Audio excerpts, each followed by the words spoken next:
day, student. You're welcome to today's class.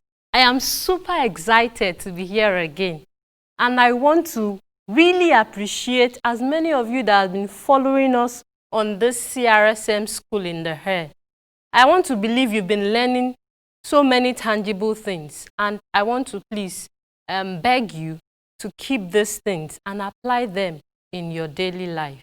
As you all know, my name is Yewande Demei, and I'll be teaching you mathematics.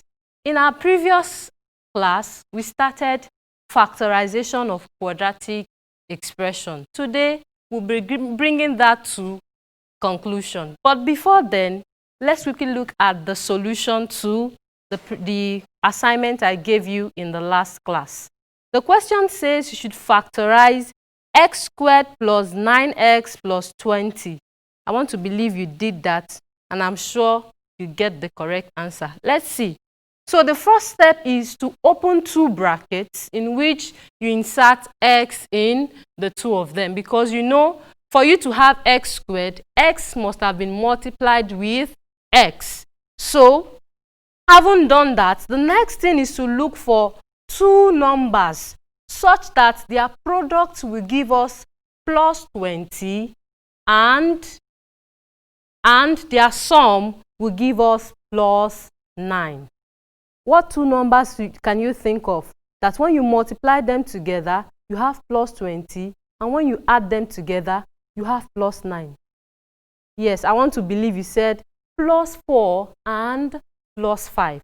So it means our factors are plus 4 and plus 5. You simply put that in the bracket, and then your expression has been factorized. So finally, you have x squared plus 9x plus 20 is equal to x plus 4 in bracket and times x plus 5 in bracket. You can see that factorization is very easy. So in the last class, I mentioned that what we'll be dealing with is quadratic expression with 1 as a coefficient of x squared. In a case where you don't have 1 to be the coefficient of x squared, how do you solve that? That is the objective of today's class. For you to be able to solve quadratic expressions such that the coefficient of x squared is not 1. So let's look at one more example with the coefficient of the unknown. Let's say x squared, t squared, a squared to be 1. So let's take one example on that before we move on to other examples. So example 1, you have to factorize t squared minus 40 minus 12. How do you go about this? It's simple. Since the coefficient of t squared is 1, all you need to do is look for two numbers such that when you multiply them together, you'd have what? Minus 12. Take note of this sign. You should go with the constant or the number. So we are looking for factors of minus 12 and the sum of the numbers of the same numbers that will give us minus 4. So sum of factors that will produce minus 4. Can you think of such numbers?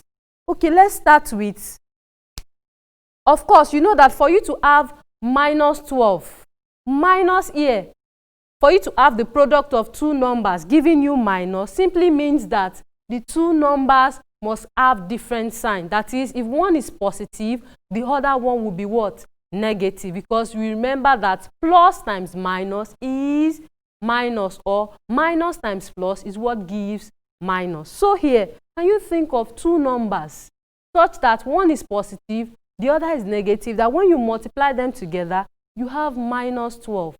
Okay, let's try plus 2 times minus 6. Plus times minus, we know it will give us minus. 2 times 6 will give us 12. This qualifies, isn't it? So let's look for the sum. Plus 2 plus minus 6. Plus times, we have plus 2 plus minus 6. Plus times minus here would give us what? Minus. So plus 2 minus 6 will give us minus 4. Is this what we are looking for? I think so. So we can just call it a day here and then substitute into. So we have our t squared minus 40 minus 12 is equal to, the first step is to open up your brackets. Then you put in t into the bracket because you know that what produced this t squared is the product of t times 2. Then you slot in the factors you've been able to get. And the factors are plus 2. You can put plus 2 here and then minus 6. Then today, I'm going to show you another method of solving this. What if we don't want to go through this route? How else do we solve this problem?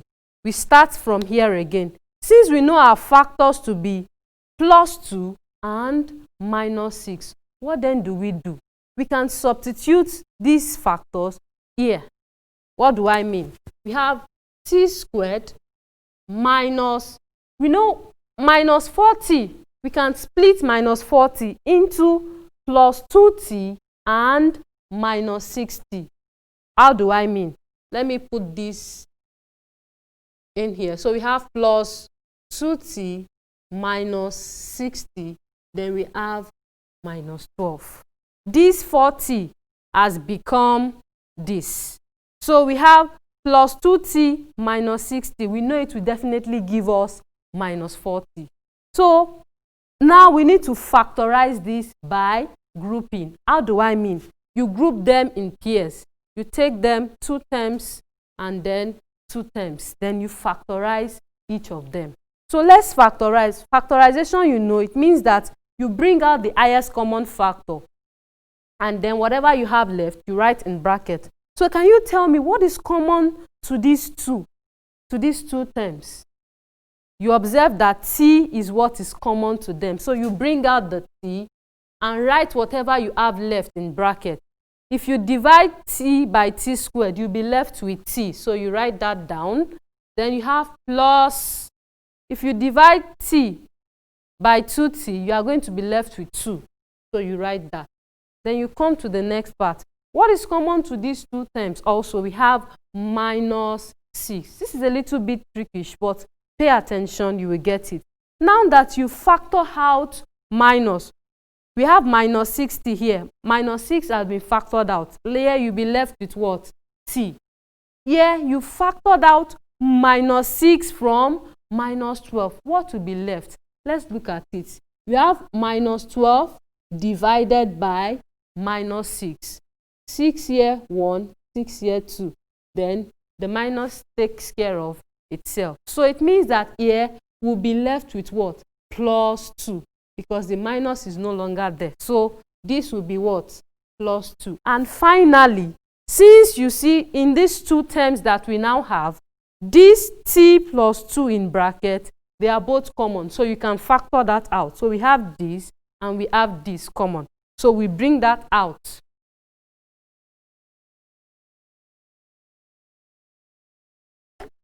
So this and this are common. Then I can have t plus 2 in bracket.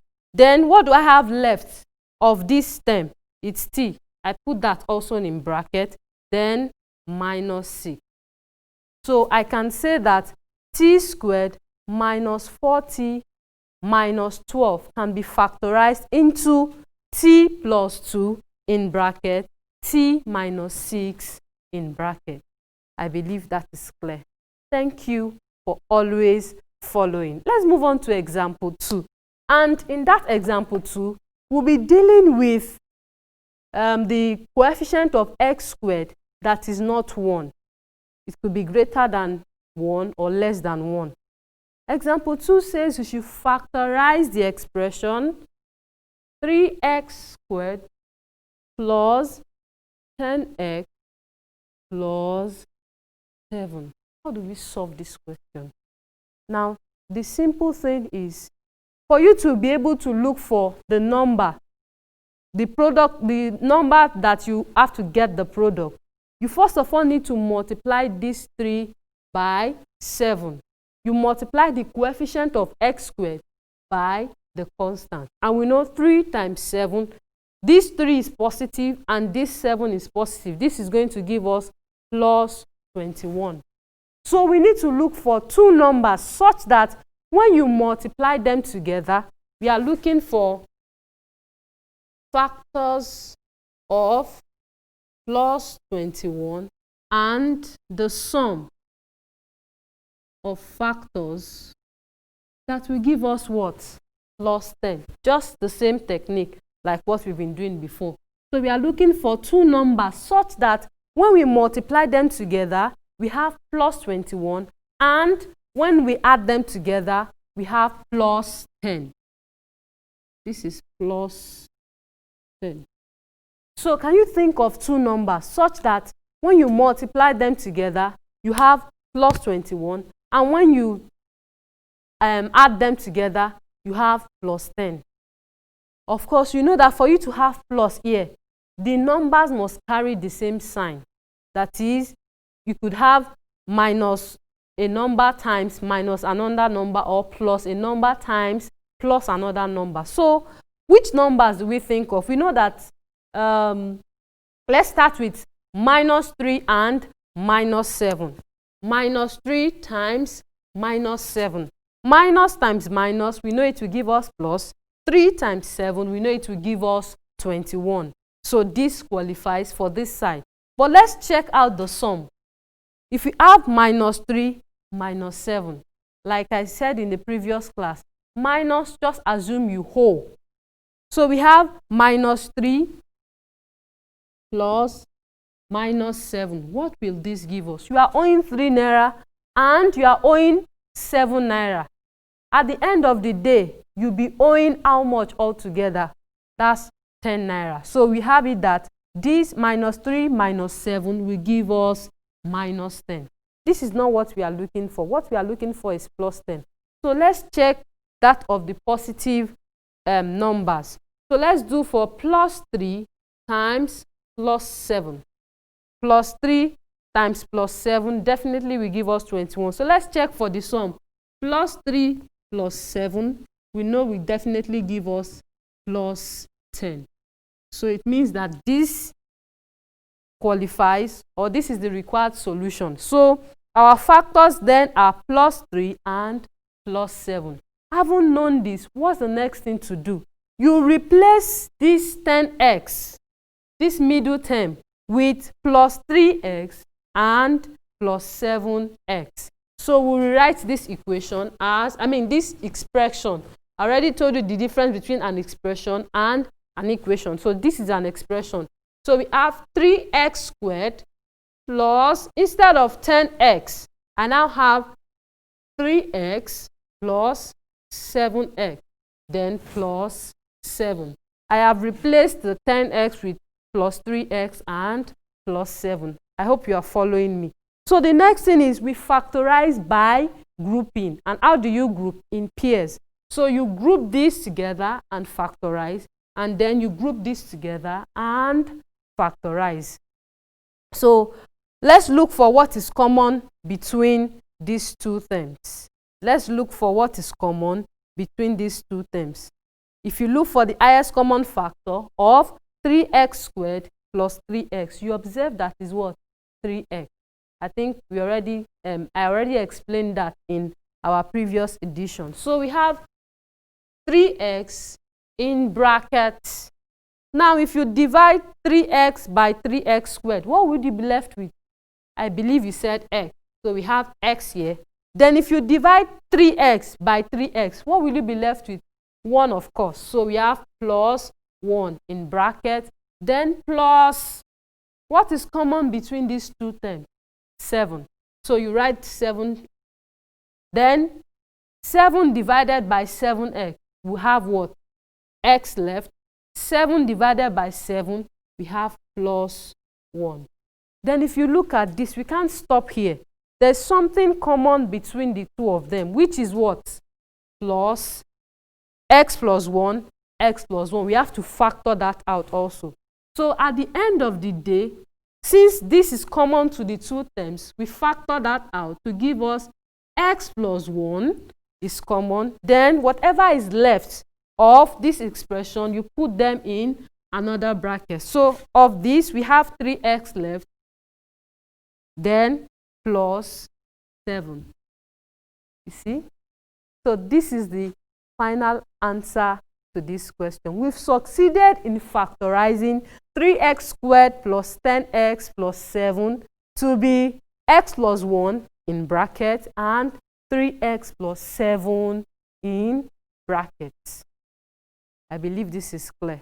So finally, let's move on to example 3. Still looking at how to factorize quadratic expressions with the coefficient which is not having 1 as the coefficient of the unknown squared. So let's look at example 3. So you're asked to factorize 4a squared plus 9a minus 9. How do we go about this? Like I said in example 2. Okay, this is example 3. Like I said in example 2, the first thing is, since the coefficient of a squared is not 1, so you need to multiply 4 by 9 or with 9. I hope you are with me. So 4 times 9, that's the product of the number which we are going to look for. So we have plus 4, you know there's an imaginary plus here, plus 4 times times minus 9, plus 4 times minus 9 gives us minus 36. So we'll look for the sum of factors that will give us, we look for product, not sum here.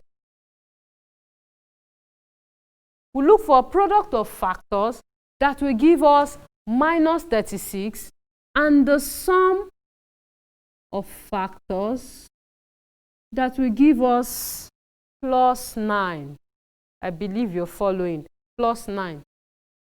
So can you think of two numbers such that when you multiply them together, the numbers will give us minus 36, and when you add them together, that number will give us plus 9. Can you think of numbers such as that?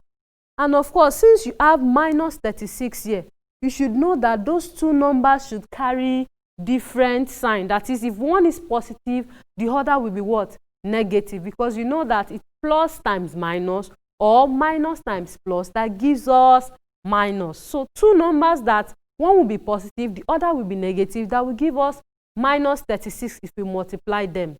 Can you think of 36? The factors of 36, we have 2 times which number? That will not work. Then we could have 36 minus 36 plus 1. That will not also work. So let's try minus 2. Okay, let me use plus 3 times minus 12. Plus 3 times minus 12 will definitely give us minus 36, because we know plus times minus is minus. 3 times 12 is 36. Then let's check the sum, if it will give us plus 9. We have plus 3 plus minus 12. What will this give us? You have 3 naira. You are owing 12. If you pay this 3 naira, will you have or you owe? Definitely, you will be owing.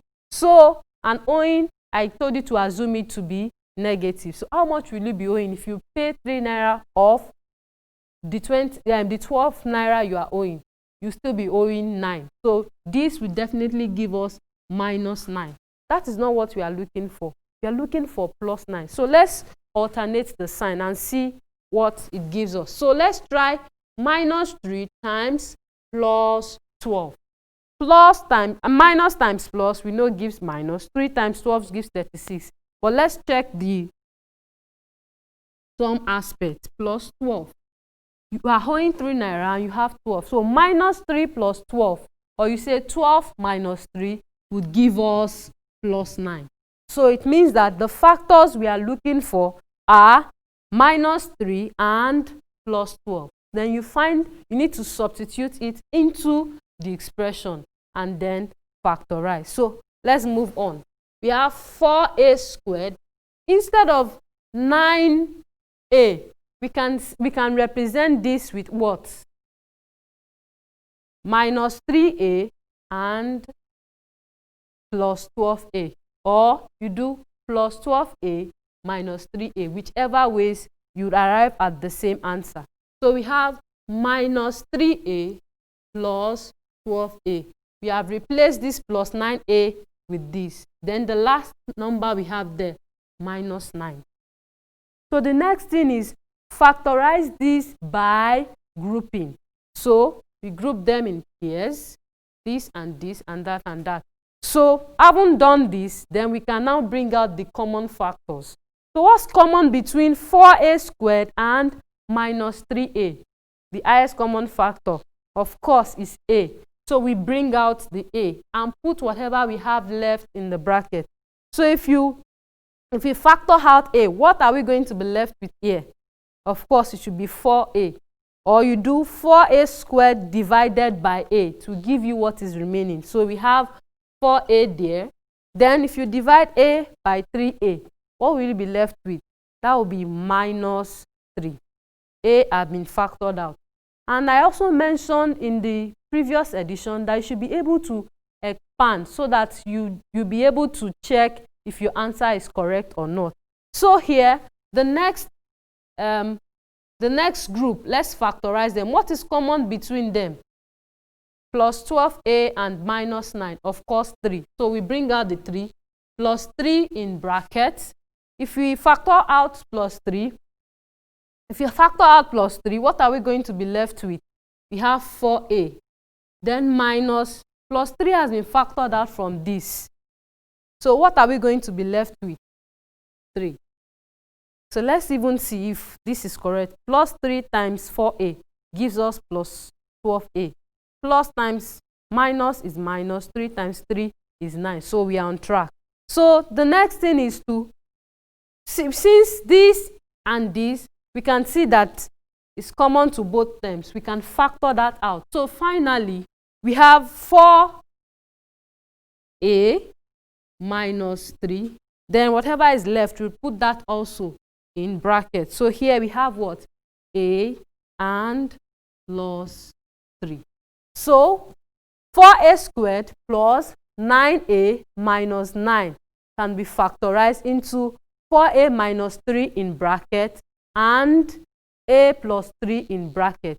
Don't be surprised if this comes first also. Of course, we know in mathematics, multiplication is commutative. What does that mean? It means that if you do 2 times 3, it's also the same thing as what? 3 times 2. So whichever of this factor can come first. I'm going to give you an assignment in which you turn in the next class. And the assignment is that you should factorize 4y squared plus 12y squared plus 9. I believe that will be pretty simple. Don't you ever forget, like I said in the last edition, the biggest room in the entire world is the room for improvement. Maths is always fun to students that practice. The more you practice, the better you become. Please stay safe. Keep solving mathematics. God bless you.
Good day to you, viewers. You are welcome to CRSM virtual class. The subject we are considering now is chemistry. My name is Olubunmi Thompson Akinawonu, and the topic is qualitative analysis. It is actually a continuation of where we stopped last week. The subtopic is identification of anions. As you can see on the board, identification of anions. In our previous class, we looked at identifications of cations, but it is incomplete if we don't do identification of anions. You agree with me that when God created Adam, he looked at him as incomplete. God created Eve too, in order for the two of them to complement each other. So in the same vein, in chemistry, having identified cations, we need to identify anions, because when the two of them combine together, you have a compound. So, what are anions? You will agree with me that in our last class, we said cations are positive ions. So if cations are positive ions, what do you think anions are? Good. Anions are negative ions. What are examples of anions? Oh, there are so many. But for the purpose of this practical class, we are going to look at about 7 of them, 7 anions. These anions, as you see it on the screen, are HCO3 minus, that is hydrogen triisocarbonate 4 ion, CO3 2 minus, triisocarbonate 4 ion, Cl minus, chloride ion, SO4 2 minus, tetrasulfate 6 ion, SO3 2 minus, trioxosulfate 4 ion, S2 minus, sulfide ion, and NO3 minus, trioxonitrate 5 ion. Now, how do we identify anions? How do we identify anions? There are many ways of identifying anions, but today we are going to look at 5 ways of identifying anions. First and foremost, you identify anions by heating whatever sample that is given to you. But not all anions are identified in this way. So which anions are we going to identify by heating? Any anion that when it is heated, there will be effervescence or evolution of gases is identified by heating. Examples of this anion, as you see it on the screen, are HCO3 minus, CO3 2 minus, and NO3 minus. When any sample containing any of these 3 anions is heated, there will be evolution of gases. In chemistry, we say there is effervescence. And whenever a gas is liberated, you have to test for the gas. Do you know how to test for gases? There are 4 ways of testing for gases. You identify the color. If it has no color, you say it is colorless. Apart from that, you also try to know if it is odorless. That is, you try to know the odor. If it has no particular smell, you say it is odorless. After that, you use damp or wet litmus paper to check whether the gas is acidic or alkaline or neutral. And finally, you carry out a confirmatory test on the gas. So, when a given sample is heated and there is effervescent gas bubble, you try to test for the gas. Then, you try to note the color of the residue. If the residue is yellow when hot, for example, and white when cooled, that is zinc oxide. If the residue is reddish brown when hot and yellow when cooled, then that means the oxide is lead-2 oxide. But try to listen to this. Not all triisocarbonate 4 will decompose when heated. For example, sodium triisocarbonate 4, Na2CO3, and K2CO3, they don't decompose on heating. So another way of identifying anion is by adding dilute acid to the sample that you are testing for. Not all anions also identify in this way. But if there's any anion that when an acid is added to it, a dilute acid is added to it, the effervescence occurs, then such anion is identified by adding dilute acid to it. Examples of anions in this regard are ACO3 minus, CO3 2 minus, SO3 2 minus, and S2 minus. If you add a dilute acid to CO3 minus and CO3 2 minus, which gas do you think will be given off? CO2. Yes, CO2. What if it is SO3 2 minus? That will be SO2 gas. If it is S2 minus, which gas do you think will be liberated? Hydrogen sulfide. And you remember that is the gas that has rotten egg smell. So the third way of identifying anion is by adding concentrated acid. Adding concentrated acid. An example of an anion that is tested for in this way is NO3 minus. If you add conc H2SO4, concentrated H2SO4, to a sample containing NO3 minus, and you heat it gently, there will be effervescence, NO2 gas, nitrogen 4-oxide, which is brown in color, will be observed.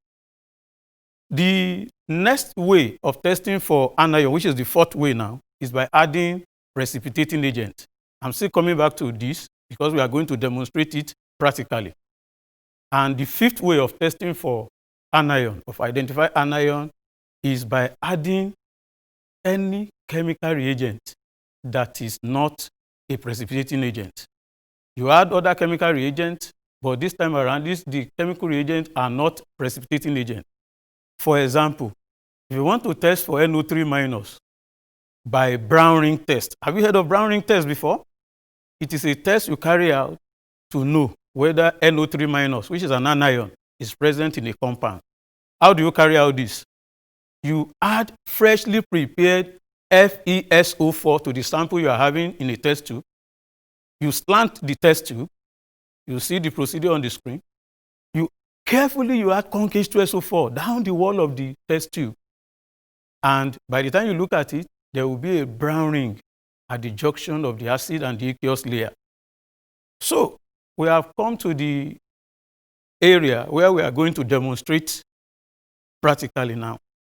And what do we want to do? Detection of anions such as CO3 2 minus, Cl minus, SO3 2 minus, SO4 2 minus, and S2 minus using precipitating agents. So I'm going to show you how to do that. I have samples of solution here. I have a solution of sodium trisulcarbonate 4, sodium chloride, and sodium tetrasulfate 6. But let me show you the salts. This is a salt, zinc tetrasulfate 6, contain tetrasulfate 6 ion. This is sodium chloride containing chloride ion. While this is sodium trisulcarbonate 4 containing CO3 2 minus. So we have already prepared the solution of them, and we want to see what is going to happen when we add precipitating agents to those anions. For example, now I have a solution of sodium chloride here. A solution of sodium chloride that has been prepared. I'm going to pour it in the test tube, in a boiling tube.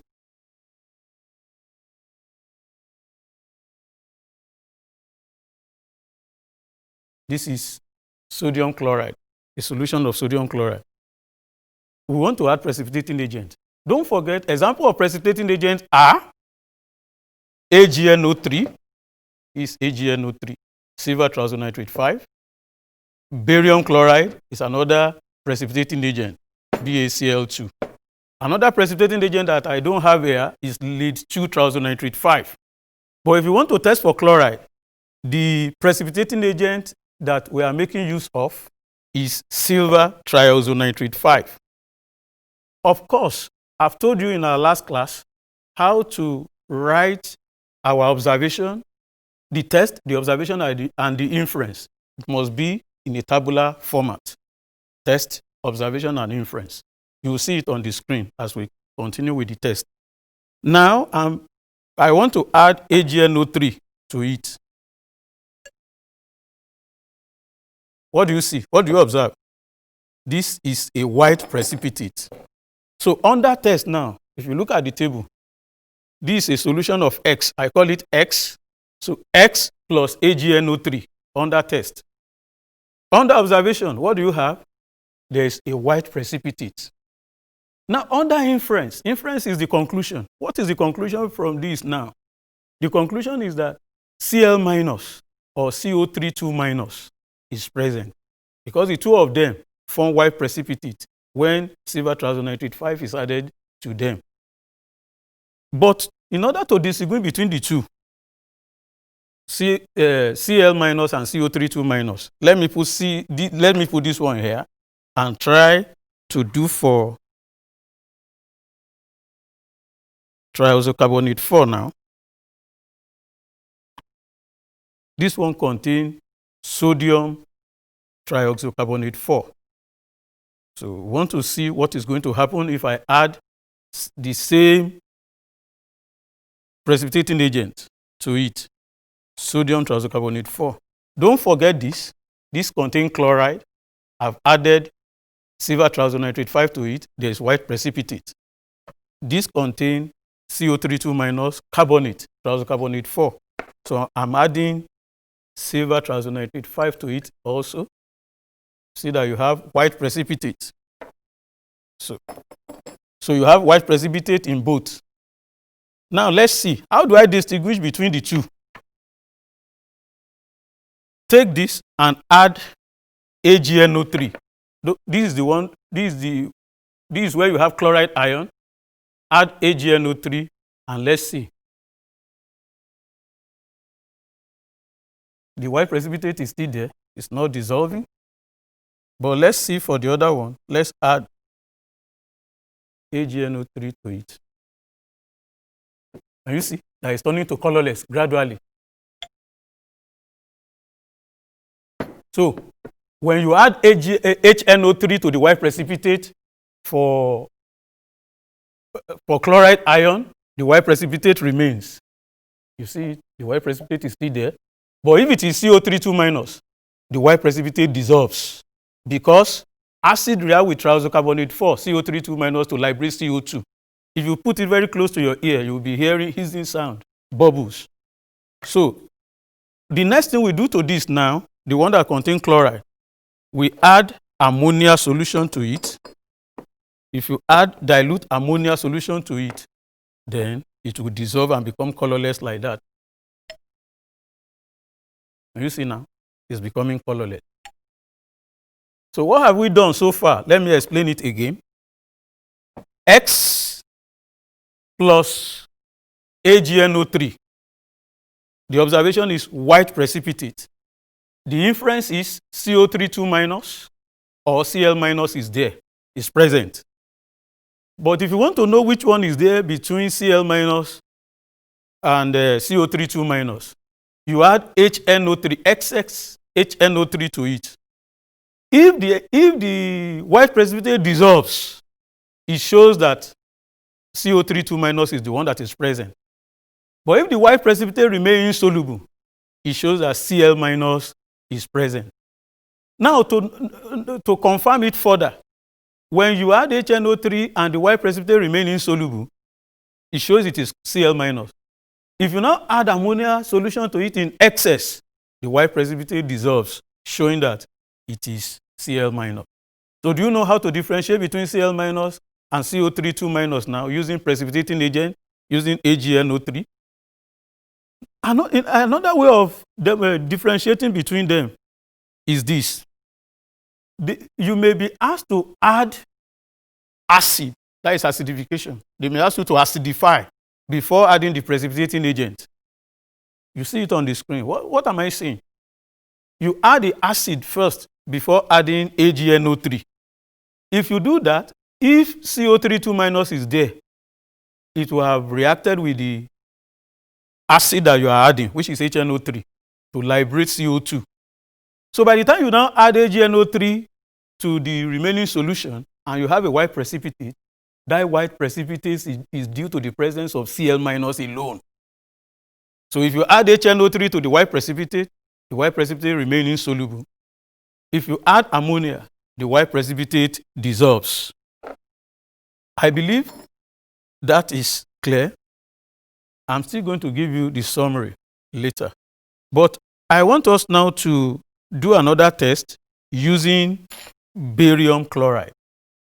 But before using barium chloride, do you know that it is equally possible to test for chloride ion using lead-2 triazonitrate 5 instead of AgNO3, instead of silver triazonitrate 5?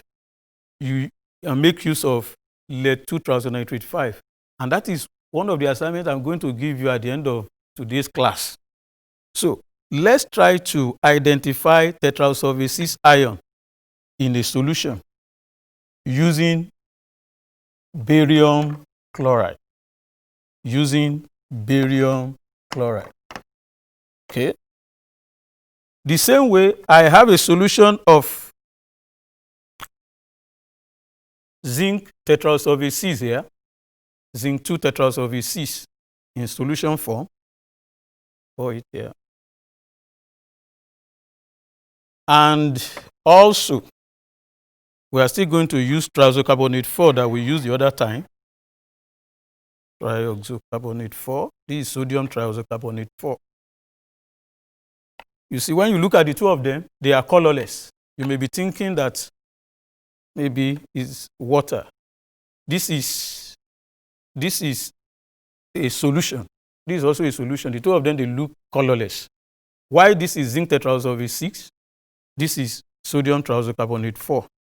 Now let's add barium chloride to the two and see.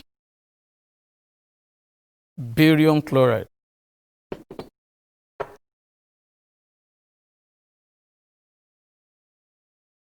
You see a white precipitate? Also add it to this. You equally see a white precipitate. How do we differentiate between these two? We have added the same chemical compound to them and the observation look alike. White precipitate in each case.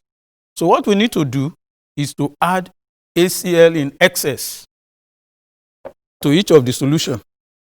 Don't forget, the solution contains sodium triazoocarbonate 4, that is CO3 2 minus is there, and the other one contains zinc 2 tetrasulfate 6. So let's add dilute ACl. What do you notice? The white precipitate remains. It's not dissolving. So this shows that this solution contains SO4 2 minus. SO4 2 minus. Okay? But this, let's add dilute acid to it and see. See? What do you discover? You see that it has become colorless. You have white precipitate in both before. When you add excess dilute ACl to a solution containing SO4 2 minus, the white precipitate remains. But when it contains CO3 2 minus, the white precipitate dissolves. Let me explain the chemistry behind this. I call this now solution Y. Y plus barium chloride. That is under test. The observation is white precipitate. What is the inference? The inference is CO3 2 minus or S2 minus or SO3 2 minus or SO4 2 minus is present. Those four anions, CO3 2 minus, SO4 2 minus, SO3 2 minus, and S2 minus, they form white precipitate with barium chloride. So the fact that you see white precipitate like this doesn't mean that it is SO4 2 minus alone. So it may be either any of those four anions. But now to know which one is there, when you now add dilute ACl in excess as I have done, so the white precipitate now plus excess dilute ACl, we see that if the white precipitate remains and is not dissolving to form a colorless solution, then that shows that it is SO4 2 minus. But if the white precipitate dissolves, it shows that it is either CO3 2 minus or SO3 2 minus or S2 minus. So that means you can differentiate between SO3 2 minus, S2 minus, and CO3 2 minus using barium chloride. And after you have even added dilute HCl, they will give the same observation. So, but what we have done, differentiated SO4 2 minus from the rest. In the same way, if you are identifying SO4 2 minus in a solution, it is possible to add acid. That is, you acidify before adding the precipitating agent. If you add acid, if you have any SO3 2 minus there, or any S2 minus or CO3 2 minus, they will have turned to gases. So by the time you now add barium chloride, the white precipitate you are having is due to SO4 2 minus alone, as you can see it on the screen. Okay. And I also want you to know that instead of barium chloride, it is possible for you to use barium triazonitrate 5. But if you use barium triazonitrate 5, the acid you are going to use therefore is HNO3, not HCl. So far, so good. We have come to the end of today's class. But before we call it a day, I want you to look at the assignment on the screen. 3 of them. The first question says, explain why it is necessary to use wet or damp litmus paper in testing for the acidity or alkalinity of gases. B part of that question says, explain why it is necessary to acidify a test solution when identifying SO4 2 minus or Cl minus in a given solution. The second question is this. Name the gas. A. Name the gas that bleaches litmus paper. B. Name the gas that has rotten egg smell. C. Name the gas that turns the color of acidified K2CrO207 from orange to green without a yellow deposit of sulfur. The last question is this. Lead-2 triazonitrate 5 solution is added to a solution containing chloride. The mixture is heated strongly and allowed to cool. Describe what is observed. Till I come your way again next time. Bye.